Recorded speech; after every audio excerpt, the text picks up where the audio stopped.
Sudah duduk berkelompok semua? Oke, bagus. Sekarang kita akan membahas LKS yang sudah Ibu bagikan. Nah, di situ ada gambar dan wacana tentang perpindahan kalor yang ada di kehidupan sehari-hari. Nah, di sini Ibu tampilkan gambarnya dan wacananya. Oke, dari gambar tersebut apa ada yang ingin bertanya sebelum kita ke pertanyaan yang ada di LKS? Oke, Andi, boleh silakan bertanya apa?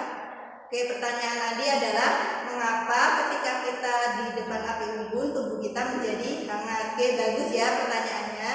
Nah, silakan kalian setiap kelompok tuliskan pertanyaan yang kalian ingin tanyakan di dalam LKS. Kemudian silakan baca buku IPA-nya di halaman 56 dan nanti kita bisa mengerjakan soal-soal yang ada di LKS.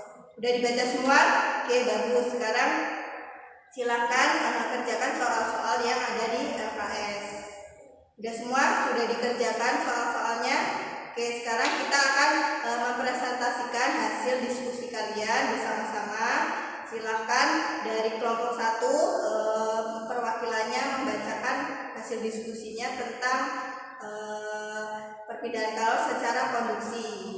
Ya, benar ya. Jadi dari kelompok 1 perpindahan kalor secara konduksi adalah perpindahan kalor melalui zat perantara pada. Ini contoh dari perpindahan kalor secara konduksi. Jadi contohnya ketika kita memanaskan air lewat panci logam, jadi pancinya menjadi panas. Oke, sekarang perpindahan kalor secara konveksi. Kelompok berapa yang belum? Kelompok 2? Ya, silakan. Oke, benar ya. Jadi menurut kelompok 2, perpindahan kalor secara konveksi adalah perpindahan kalor yang zat perantaranya ikut berpindah. Ya, benar. Ini contohnya.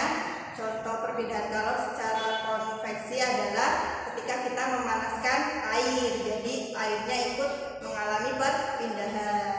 Oke, bagus. Sekarang yang terakhir, kelompok berapa yang belum? Kelompok 4 ya. Oke, kelompok 4 silakan presentasikan perpindahan kalor secara radiasi. Ya, benar ya. Jadi menurut kelompok 4, perpindahan kalor secara radiasi adalah perpindahan kalor tanpa melalui zat perantara. Contohnya ketika kita berada di depan api unggun, tubuh kita menjadi hangat dan sinar matahari yang sampai ke bumi. Oke, kita sudah membahas semua materi yang ada di LKS. Jadi kesimpulannya ada 3 perpindahan kalor secara konduksi adalah perpindahan kalor melalui zat perantara. Kemudian perpindahan kalor secara konveksi adalah perpindahan kalor melalui zat perantaranya yang ikut pindah. Dan yang terakhir perpindahan kalor secara radiasi, yaitu perpindahan kalor tanpa melalui zat perantara. Oke, sampai sini paham semua? Oke, bagus. Alhamdulillah, berarti pembelajaran kita sudah sampai di akhir.